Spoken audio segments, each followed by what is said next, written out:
Hi, this is Petrie, and today I'm having another wonderful Barefoot conversation with Leah Cox. Some of you who've been following my blog for a while will remember that I spoke to this lovely woman 2 years ago. In fact, it was over 2 years ago, before the Barefoot Century existed. I was really just getting started in my coaching journey, and I discovered this wonderful fearless coach called Leah Cox. And since then, I have been following her, loving her writing and all that she's been doing. She's sitting in front of me here now, and we're obviously not in the same room. We're doing this via the wonderful medium of Zoom. And Leah's journey as a coach has taken a huge change over the last 2 years. And I just really wanted to check in with her and find out what the heck's going on, because it's just, in terms of the conversation I've been having and I'm going to be having with people over the next few while, is following your heart. And Leah, your heart has been some serious, it's been a lot of demands on you, hasn't it? So I'm going to talk to Leah about that. So I hope you enjoy this conversation, and welcome and good morning to you, Leah Cox. Thank you so much. You know what? I can't stop smiling ever since you said your surname, because I just, Petrie, oh, you know The Land Before Time? Have you ever seen that cartoon, The Land Before Time? It's dinosaur cartoon. No, I don't think so. Oh, maybe one. Yes, I sort of have a... Yeah, we used to watch it a lot when we were little, and I think there's a little dinosaur in that he's either called Petrie or...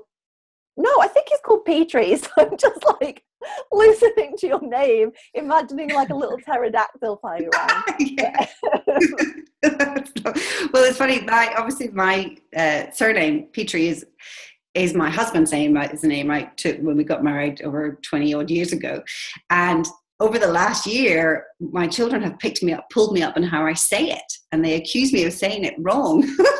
And now when I say, I kind of feel myself pausing. So I say it like Petrie, and that's not how you pronounce it. They say it's Petrie.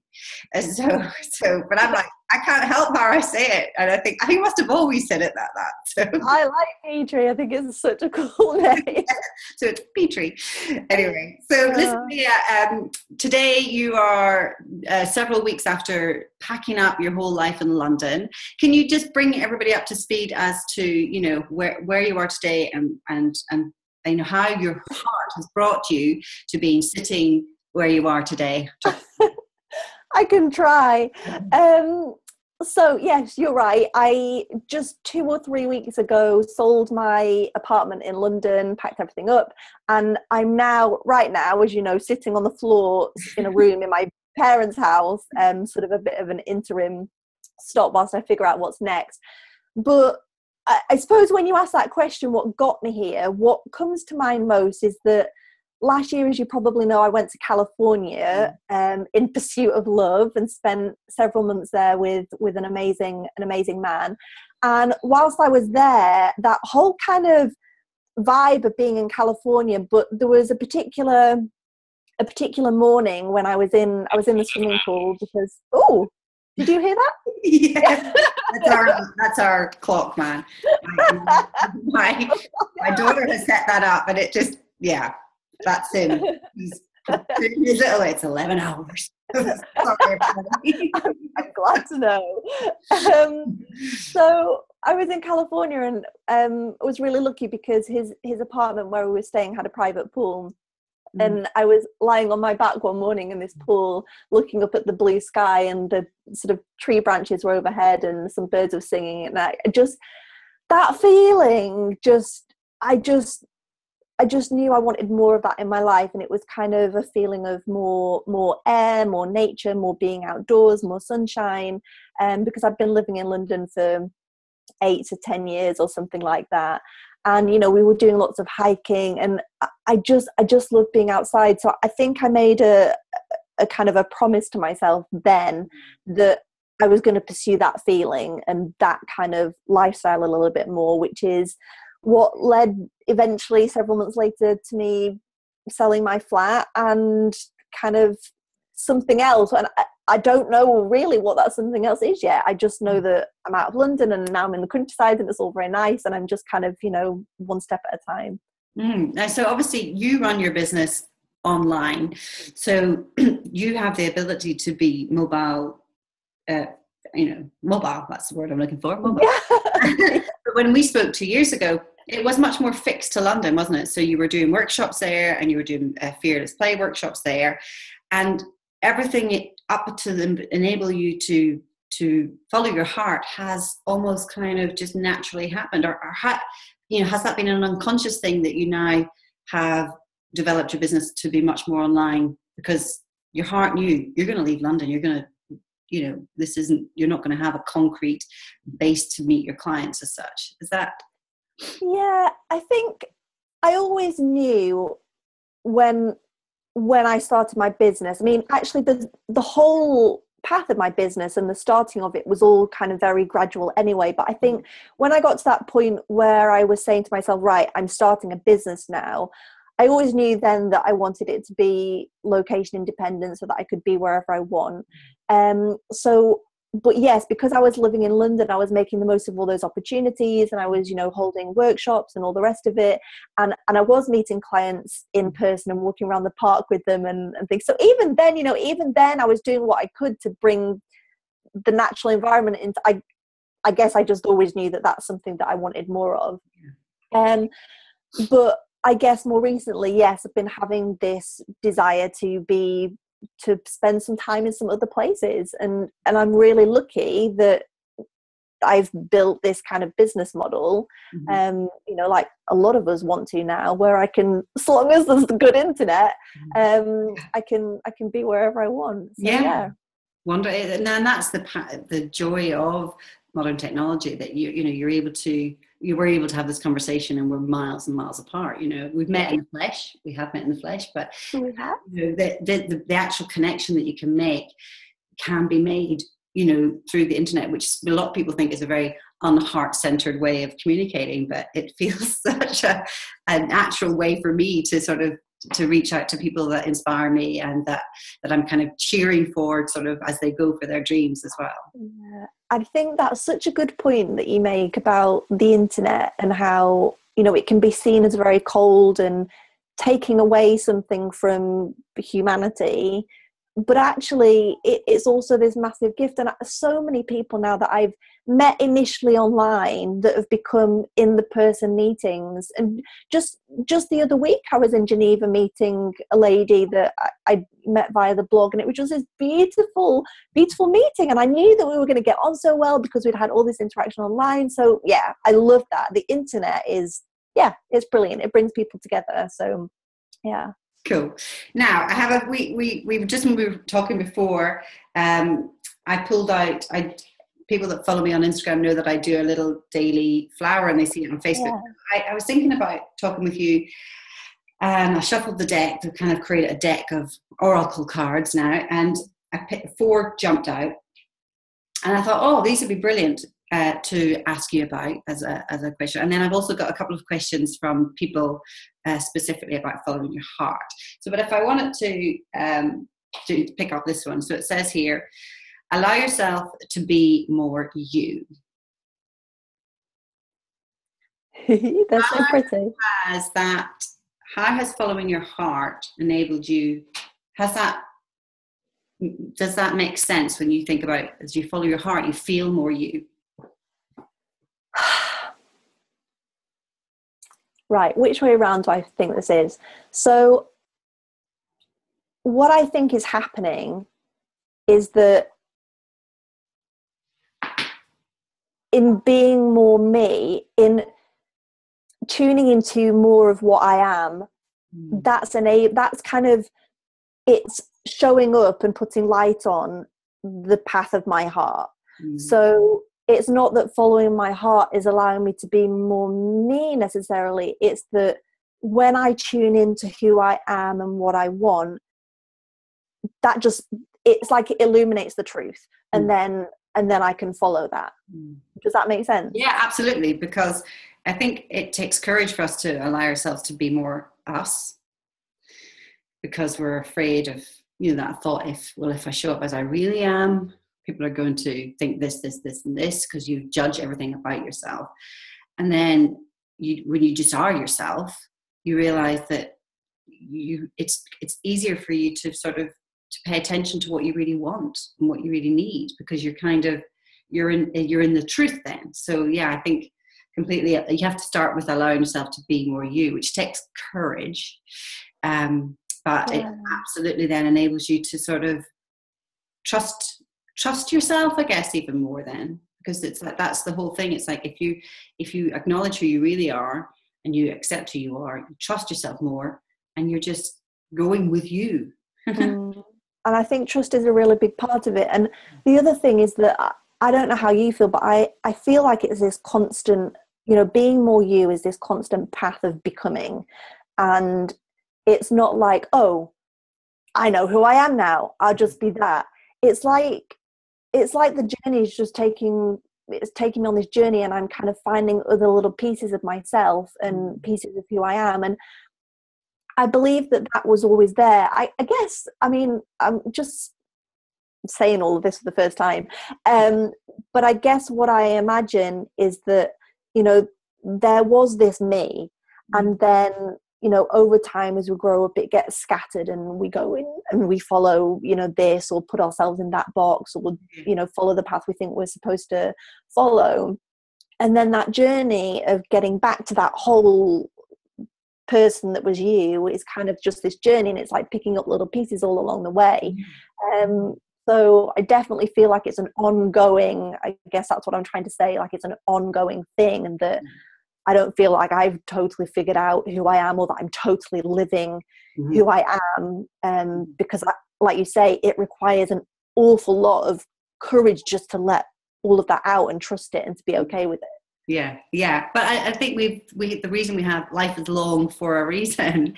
I heard Tony Robbins being interviewed by Marie Folio the other day, and he said, I think I've just figured out what I'm about. And for Tony Robbins to say that, who's been, in the very top end of coaching for, I think, over 30 years, I was like, go you, it's just like, I feel it. He just feels like he's just getting started. He's just really knowing who he is, because he's been picking pieces of him up the whole way. And I've heard Louise Hay talk, I've witnessed her go through, EFT tapping on issues that she says, yeah, they're there.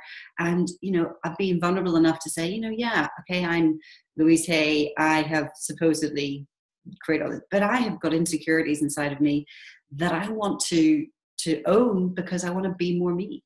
Yeah. It's a long game, isn't it? Yeah. And I think it's so good that people like that, people who are so big that we all kind of, we know about, and they're in the limelight, and it seems like they've built this incredible platform and business, and they've got it all sorted. For them to say, I'm just figuring it out, I'm just now getting started, I'm just finding out what I'm all about, I think it really is helpful to people who are earlier along in the path, because I think sometimes there's this feeling, at least I have this feeling sometimes, I should just know who I am by now. I should just know what I'm about. I should just have my business all set out, and it should all be right. This is what I do. This is how I do it. This is who I do it for. And it's not like that. No. It just isn't. No, absolutely. It is. It's much more. I completely relate to that, because and that's why I've loved reading your blog so much, because almost like I'm like, you're in my head, Leah. I can feel it in my head, because it's like, we're experiencing a lot of the same things. And this kind of, if you compare yourself to other businesses, or if you compare yourself to other people, or if you just look at something, and this is where if you look at something online, you can go, oh, it's really impressive, and you compare it to yourself, it stops you from tuning into, it's like, again, you're kind of slapping your heart to say, you're not good enough, you're not doing a good enough job, hurry up, we should be there. Yeah, that whole hurry up thing, wow, I can totally relate to that. Yeah, just figure it out, why don't you? So how do you, now this is one of the questions, I'll interject with the question that I had from a lovely practitioner at the Barefoot Sanctuary. She said, I'd like to know, when you get to a hurdle, how do you make sure that you do follow your heart? What is it that you can do to make sure that that it's your heart that's going to take you over your hurdle? In Great fact, question. great question. Yeah. Great question. Well, I would say that sometimes you just make mistakes and you don't follow your heart, and that's what enables you later to know more how to follow your heart. Yeah. That I definitely have experienced that. You have experiences that, you choose something in the moment that you kind of had a feeling about wasn't quite really what you wanted to do or should do or ought to do, but you went with it because it made sense here. Yeah. And then you go through the process and at some point it crumbles or it doesn't work out or whatever. And that's not, I mean, it might feel horrible in the moment, but that experience allows you next time to say, oh, this is what happened last time when I went with the head instead of the heart, and to recognize that feeling. So I think that's part of it. Yeah, I love that. It's like really just, it's like recognize the feeling is the most important thing. How does it feel when you're at that hurdle? What is it is it fear that you're feeling? Is it excitement?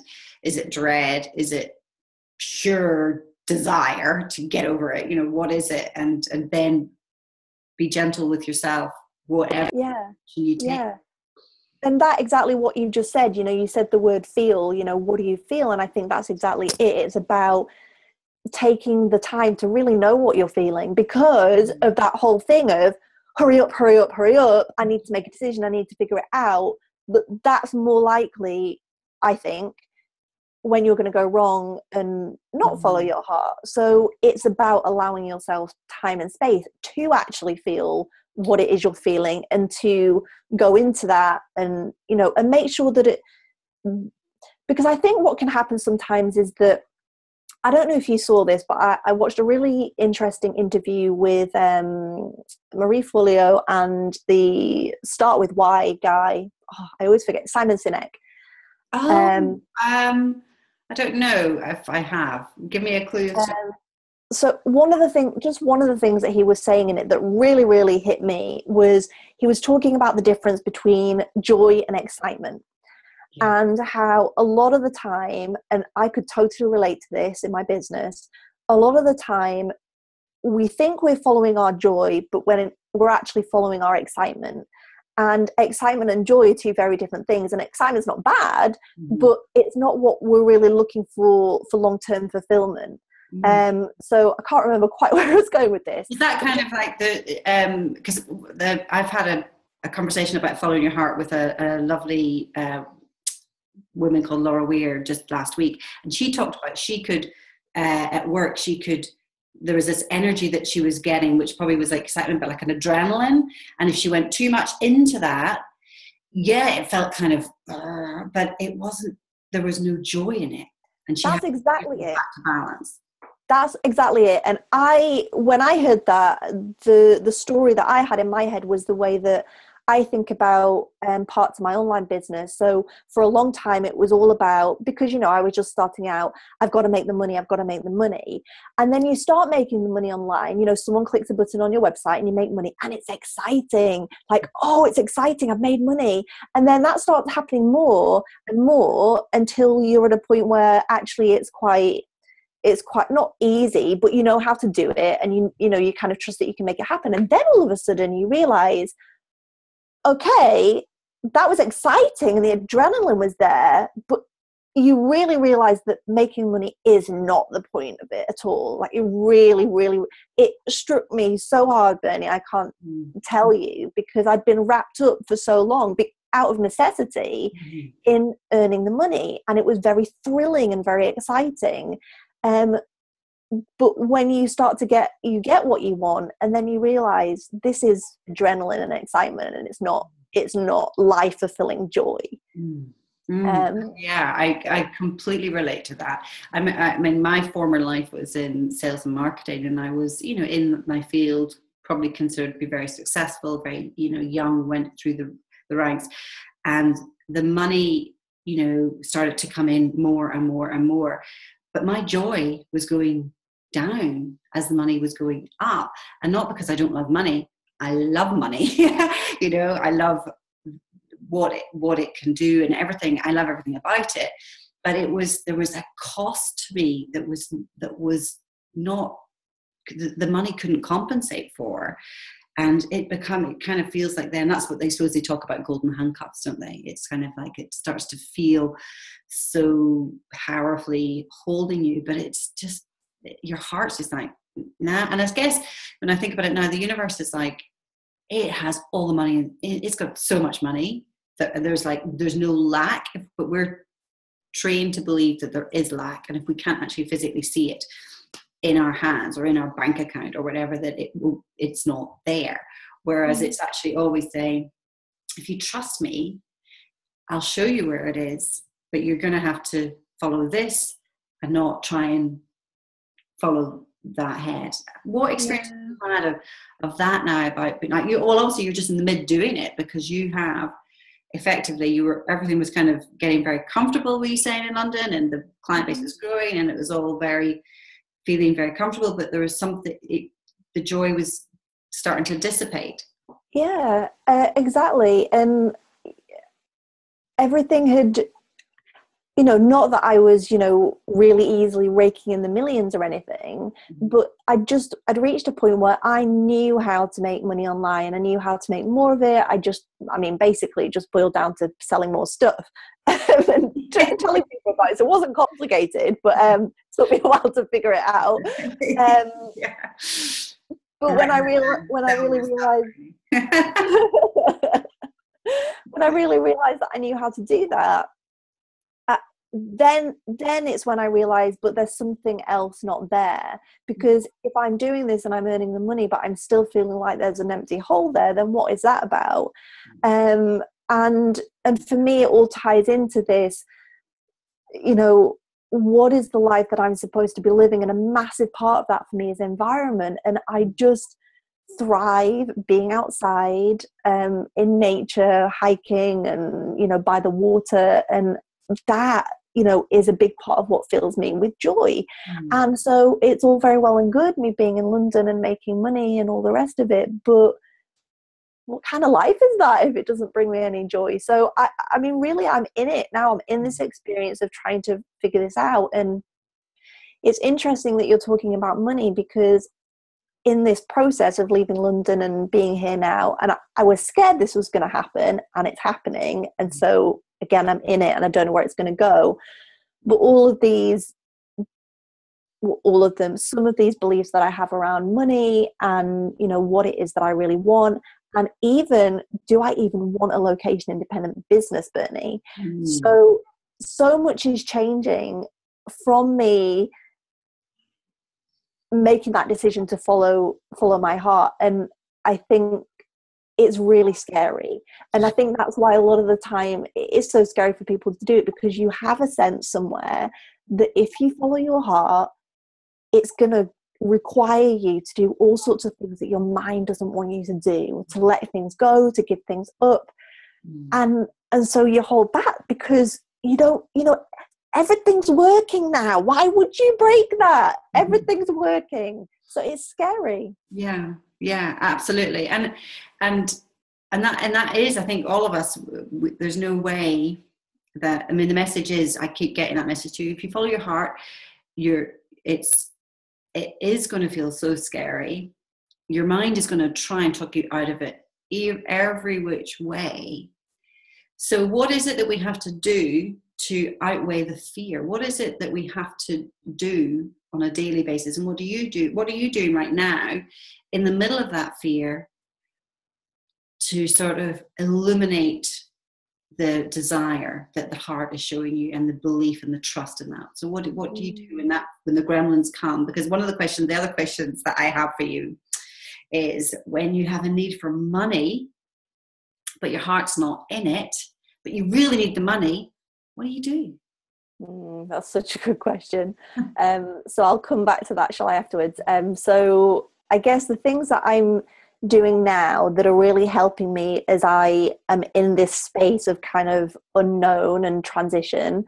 The first thing is that pretty much every morning and every evening I'm going down to the sea, because where I am right now is just 5 minutes walk from the sea. And because it's not the sea that you can swim in, there's nobody else there.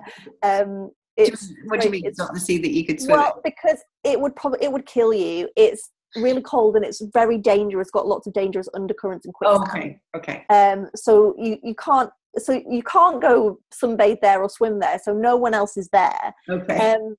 So I'm going down there every morning and every evening, and being there allows me to very easily get in touch with the truth. What's the truth?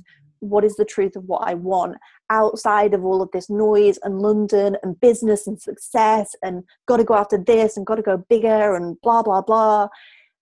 Being there allows me to reconnect to the truth of what it is that I want and going more in that direction. So that's been immensely helpful. So that's like an absolute non-negotiable. You go there every day, twice a day, you're saying? I mean, I've only been here like a week, so yes. But it's kind of like you can feel that that's as you're going. So if anyone's in the change or anyone's in scary territory, it's like it's how they could, what they need to do. It's like these are the things you actually have to do to guide you through it. Yeah, and is there a place? And I don't know if you saw a few weeks ago, I wrote a post about this thing called thin places. Yes. That's when I contacted you. I think it was. Yeah. So I had met I was with a group of friends and I was in Folkestone, and we had met a lady sitting in her beach hut on the front of the sea.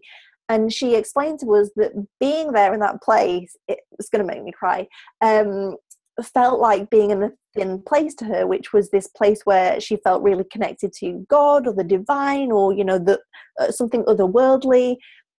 And this is what this is for me here. It's a thin place. So I think finding those places for you and, whether that means leaving the city for a little while or whether you've got a little safe corner in the city that you feel really is your place. I think environment is for me, it's so important. So if there's a place that you can go and spend some time that is going to help you reconnect to, your truth, then definitely I think that's something that can work for people. And lots of other things that I'm not really doing a lot of at the moment, meditation and yoga, and I haven't found my routine with those yet here, but just being out there in that place is really, really helpful. Yeah, but that in itself is meditation. That is another point of the whole point of yoga, is to help you to get into meditation. So, because you've been doing all the things, you're going straight to it when you go out. I mean, I don't know if you remember, I'm a big lover of sea swimming. That's why I was like, a sea? What? You would die. I mean, I get the whole riptides and stuff like that, but I swim in the Scottish Sea, so it's like I find actually it's one of my essentials is that rebooting. I just did a little video about it yesterday, so I'll see that coming up in a couple of days.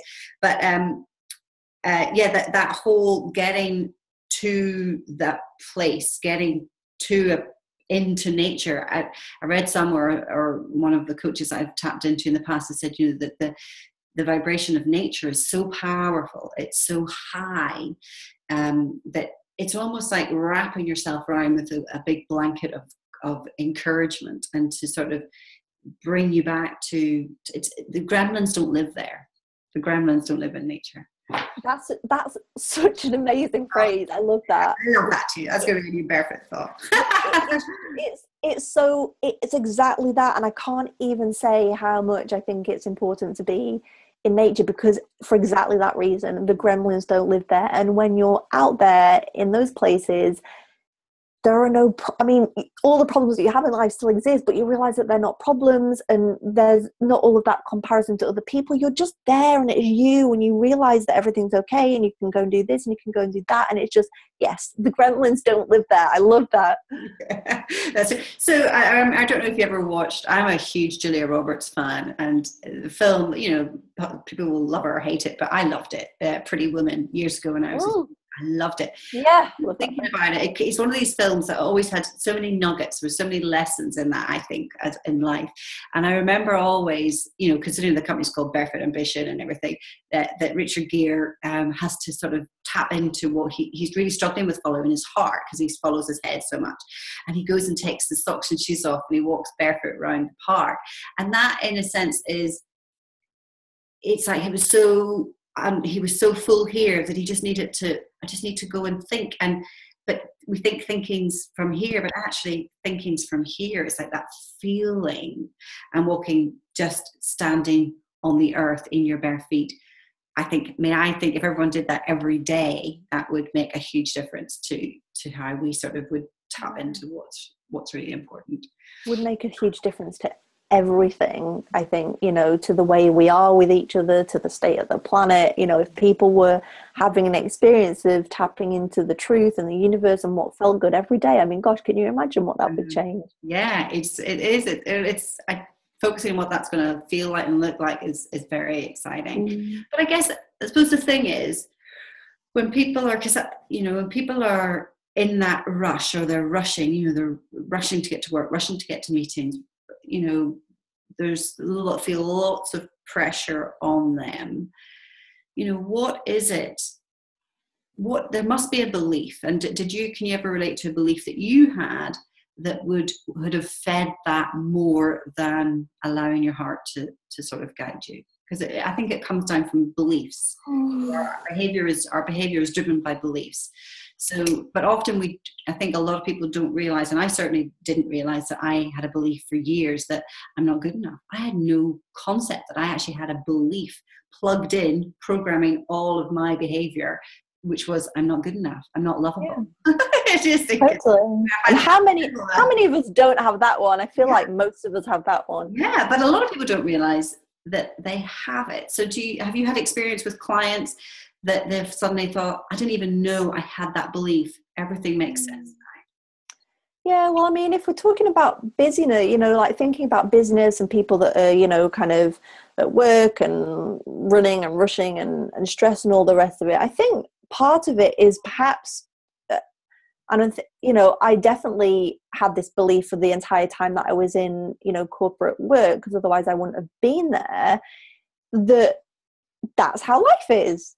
Yeah. And I think that's a belief. It's a very general belief, but it's a belief that a lot of us have. That's how life is. We have to work, however many hours, 60, 70 hours a week. That's just how life is. We have to struggle to earn all of this money. That's how life is. Well, we have to rush around and that's how life is. But no, it's not. And it doesn't have to be. So yeah, maybe that belief, that's just the way it is, because here I am in this enclosed system, and that's all I have around me. That's all of the, points of connection that I have, are people doing exactly the same thing as I am. So how do I step out of that when that's all that I can see? Why would I believe in anything else if I haven't seen it? Yeah, absolutely. And it's like that our world is our mirrors. And I can very much relate to that when I worked in the corporate world of Walker. And it was like, this is my world. This is all that I can imagine me doing. This is how life is. This is how it's going to be for me. But something inside was like, no. Because then I started to think, well, if this is my world and it's all happening inside of me, what's happening inside of that person? What does their world feel like? And then you sort of, you see chinks of, probably because of the movies, the movies have been constantly giving me little, well, what about this? And showing me other worlds, which is, I think, why I'm such a movie buff. It would show me other realities. And I go, what about that? And how do they get to that? Or also there was like, yeah, well, that's just, when we go to the movies, we often say we're just going for a bit of escapism. But actually, there could be a lot more to it, that it might not be. It's like as if that's not the real reality, and is back to earth. You're back down to earth. It's back to earth. Beliefs are bonkers, aren't they? Yeah, totally bonkers. And actually, what you said there about, let me just remember, you were talking about, you had this sense that there was something else, or it didn't have to be the way it was in your corporate. Tiny feeling, a teeny tiny feeling, and that's exactly what I had as well, and what everyone else that's quitting their jobs and going off to do the things have those senses, and yes, and it might come from things that you've seen, but I also believe, and this is a belief that's forming, I guess, for me, is that we have a memory somewhere inside of us of how the world can be and how life can be, and how and actually I would love to recommend a book that I just finished reading to everybody. If I could put this on the reading list of the planet, I would. It's a book called The More Beautiful World Our Hearts Know Is Possible by Charles Eisenstein. Oh, wonderful. Say that again. Say that again. The More Beautiful World Our Hearts Know Is Possible. Oh, by Charles Eisenstein. Eisenstein. Yeah. And I just finished reading that, and that's a big part of where I'm at the moment, is his book, and it's challenging and it's confronting, but it also speaks to me on such a deep level. And he tells a little story at the end, which is made up, but it's to make a real point that we all have this memory inside of us of what life used to be like and what it's supposed to be like and how the planet is supposed to be, and this feeling of connection with all of the other human beings and all beings on the planet, that it's so lost that it feels so tiny, but that's the truth, and that's what we need to get back to. And I really feel that so strongly at the moment. That book's amazing. Yeah, I love that. I completely relate to that. That is for me why being barefoot is so important, because 6 years ago it was kind of like I'm standing on the beach in the Isle of Wight, and it was like there was just this memory. I couldn't, as if like I'm so close to remembering something really important, because basically I've been asleep. I've been completely unconscious. I've been believing everything that I had created as if it was the ultimate truth, when really it was just my story. And it was that feeling of love, that feeling of just that being whole and this loving space was what I was getting close to remembering. So yeah, I think we all have that inside of us, and every single human being has it. It's not like you have it but you don't. It's that everybody has it. But trusting that whatever you're at right now is, you're meant to. I mean, I can look back now and go, everything that happened to me happened for a reason. I was meant to experience everything, good, the bad, the ugly, all of it was essential. But my mind would often tell me, why are you doing this? Why are you doing that? Why are you doing that? And sort of make me feel like I wasn't following my heart. But to a certain level, I must always have been following my heart, because whatever you're in, you're meant to experience, preparing you for what comes ahead. Yeah. And I think that's really beautiful what you just said. I don't know if you know as well, I'm just name dropping lots of people here, but a guy I really like called Jeff Foster. Yes. I really love Jeff Foster, and he says a lot. Your experience is already here. It's already happening. Mm. So, don't wish it away or say, I shouldn't be feeling like this. Or, like you're saying with, I must have always been following my heart, because it's already there. It's already happened. So something drew you to do that, so it doesn't really matter in the end. It doesn't really matter in the end. It's already here. It's already happening. So you accept it, and then you see what you're going to do with it. Mm-hmm. Yeah. So actually following a heart is actually maybe more of a change of, it's a mindset. What if your heart is guiding you all the time, but you're giving yourself such a hard time because you think you're following your head, but actually there's something in it for you if you just were able to just accept where you are right now. Yeah. And be present with where you are right now. Yeah. I suppose all the experiences. Going back to that pausing again. So that question that I have for you from one of the readers, when you have a need for money, but your heart's not quite in it, what are you meant to do? Oh, this is such a good question. And I want to, two things that initially come to mind. So the first thing is that I'm thinking about back when I was, 9 to 5 corporate work. So obviously I needed money because I had a house and I was paying rent, but my heart wasn't in it. And whilst I had a problem going to work, in the sense of I didn't want to, because it was like, I don't want to go to work. It's so boring. It doesn't feel right. It's not me. I still went ahead and did that, and I didn't feel bad about receiving the money, because I went to the office and did my work and what have you.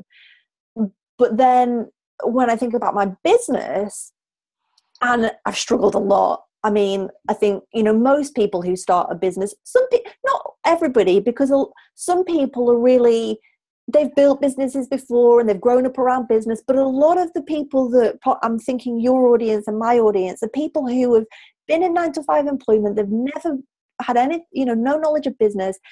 It's really slow and hard work, and a bit kind of, you struggle a lot because it's not the world that we're coming from. And so many experiences over the course of doing my business and periods of struggle, but where I've turned money away and turned money down, even though I've been absolutely desperate for it in order to pay my rent or whatever, because I couldn't bring myself to work with such and such person because it wasn't the right person, or I didn't feel this was the right project or whatever.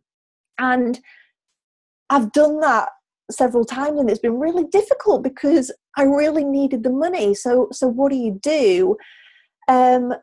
What I did, I don't know whether it's what you should do. I mean, we just do what we do, right? But what I did was that I chose to say no to all the things that didn't feel good, earning money in a way that felt good and in alignment and integrity, and just held my breath and hoped that something else would come along. And as it happens, it always has, just in the nick of time.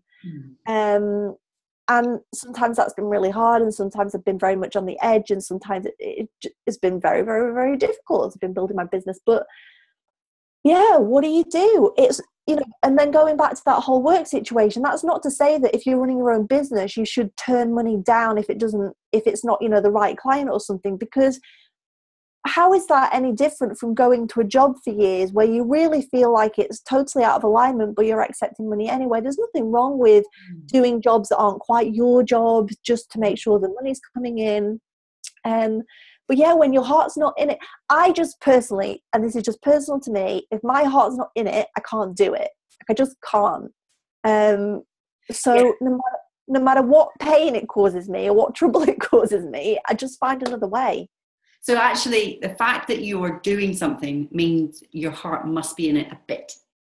Yeah. The things that anything that I'm making money from, my heart is in it.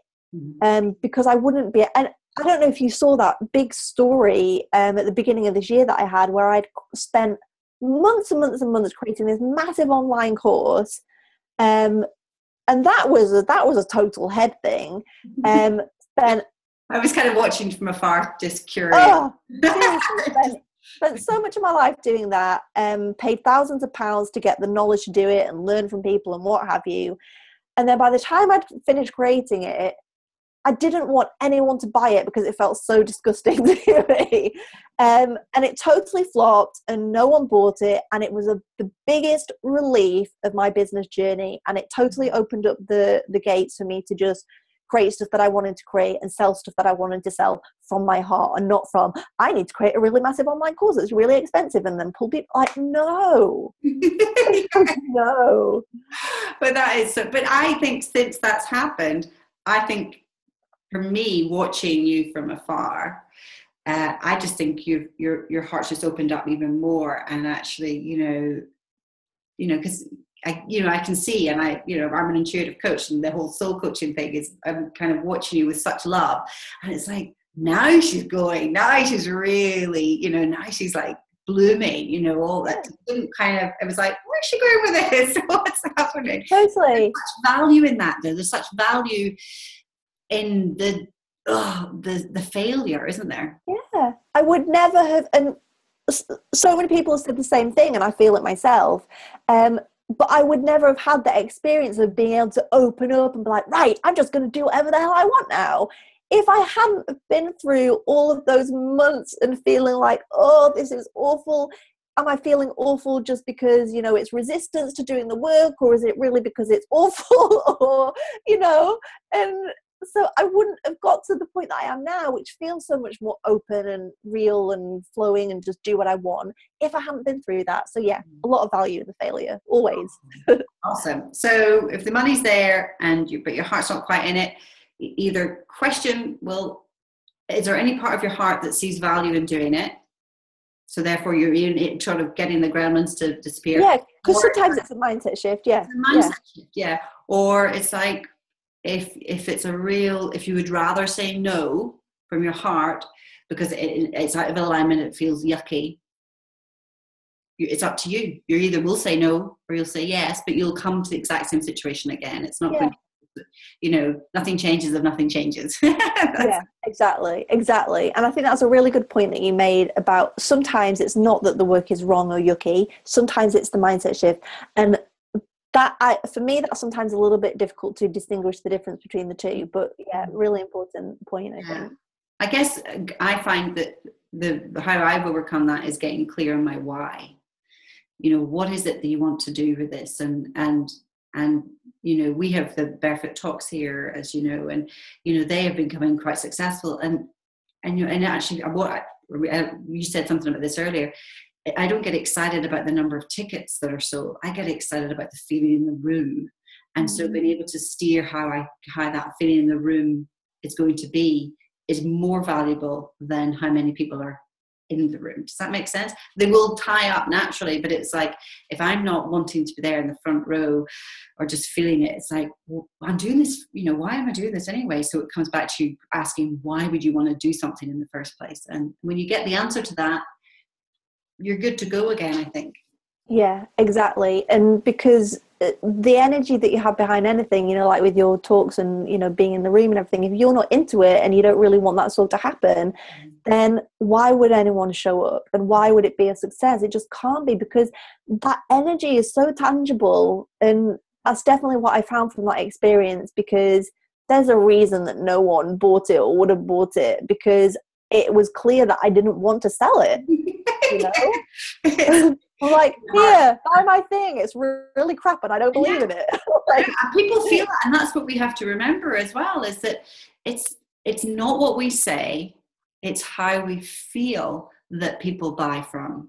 And they can feel it. They can, we are energetic beings. Everything's about, it's so little about what we put in print or whatever, and the whole energy behind everything. I find that really interesting, and I can't actually put anything out if my heart isn't in it for a good enough reason. So cool. Now, I think we've already covered that, giving yourself permission to make mistakes. Clever you've actually covered that. These two I would love to hear your views are. Your dreams are more supported than you know. Now, you've started, I think, to see that in evidence a lot more, that you started to see that. And I know that when we spoke a couple of years ago, I said to you, how important is it to love and cherish who you are? And what is it that you do feel that you're supported by, sort of a source presence, a godly presence? And I remember feeling you were like, well, I like myself, and, I'm not that. But have you gone deeper into this journey now of feeling more supported and feeling more held by a sort of a presence of love? No. That's not the answer I was expecting, Leah. I so much want to be able to say yes to that, but what I will say is that I want to be able to say, I want everyone watching to be like, yes, how's it love? No, what I will say is that no, sorry. I am beginning to rediscover that now here in the last 2 weeks, very newly. I was not feeling that in London. I very much felt still, even though I was putting things out that, feeling a lot better and more open and whatever. I then got to this new point, which is when I left London, where I knew there had to be something else. And now here, going down to the sea every day, yes, I'm beginning to get back in touch with, reconnect with this knowing, and it is a knowing when I'm there, that the universe will support me in whatever I want to do, and that if I'm following my heart, if it's coming from the right place, then there's no way that I can fail. So the answer is yes, Leah. The answer is yes. You're starting to feel that. I'm starting to feel that.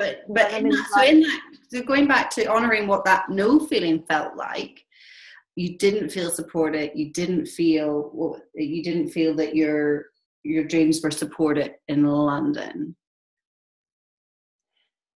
Because I was in my head wrapped up in that feeling of excitement rather than the feeling of joy, because it was all about, right, got to put something else out, got to put something else out, got to do this, got to do that, got to move forward, got to go quicker, got to sell more, got to talk more, got to write more. And all of that is great. That wasn't actually your dream. That wasn't your dream. I think a lot of that was coming from a false place. And from not being in touch with enough the things that I know that I need to be in touch with, being outside in nature, which brings me back to reality, to be grounded to the truth. So it's really difficult answering these questions, because this is actually is a massive moment of transition for me. So it's not like I really, feel like everything I was doing before was wrong or off. Yeah. Like I still feel like I'm very much, in the right place, although I do very much feel now that so many things are going to change in the next few weeks, which is scary, but yeah, I just feel here that I'm just getting back in touch with something that's important and allowing myself to slow down again, and really think about things and take time, because so much of the internet is asking you to speed up and do more all of the time, and there's a time for that. But my time for that is not now. Yeah. So you're taking back your power. Yeah. Power back, which is wonderful. This has been such a joy talking to you. Honestly, I think for people that maybe have tapped into you before, or if they're just tapping into you now, I would suggest that they really plug in now, because you're you're living it, breathing it. Your writing is so honest, and I'm very excited about what you're going to do. I think you are just glowing. I am glowing. We had this conversation because of the sunshine coming in the window, but I keep feeling like I want to write a blog post to my list about how the bus that I'm driving, that they're all on, it may crash at some point, and I need you to be aware of that. But if you like me and you want to come along for the ride, then that's great. I want you there, but I don't really know where we're going. So and that's the thing. I don't think our heart, if we knew where we were going and it was all mapped out and it was all clear, there wouldn't be as much joy in that, or excitement, or surprise, or variety, or color. I mean, I think I've had flash forwards sometimes where I've kind of gone, and I see that for people, I kind of see flash forwards of their life, but how that's going to happen, or what's going to, and actually all the details in between, no clue.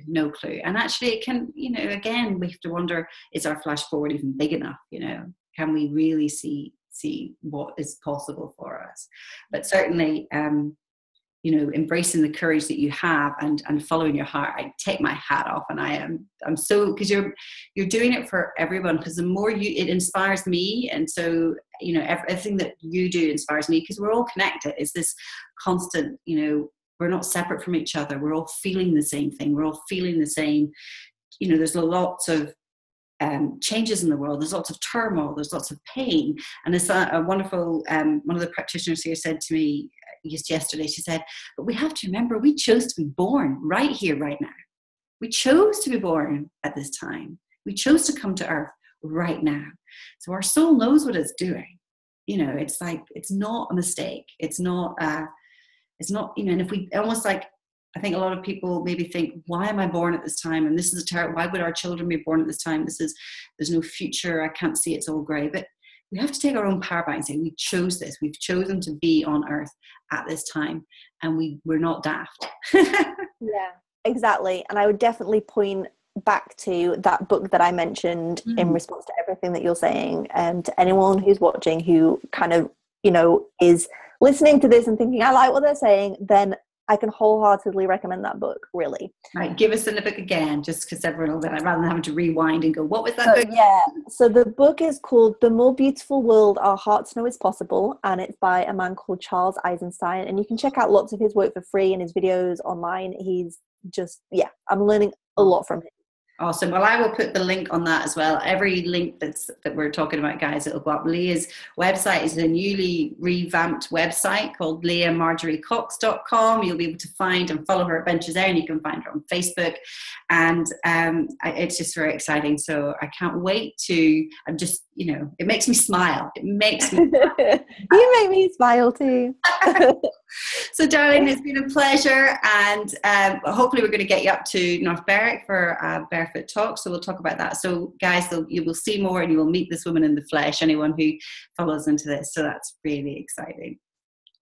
Lots of love, and great chatting to you. You too. Thank you so much. Bye. Bye.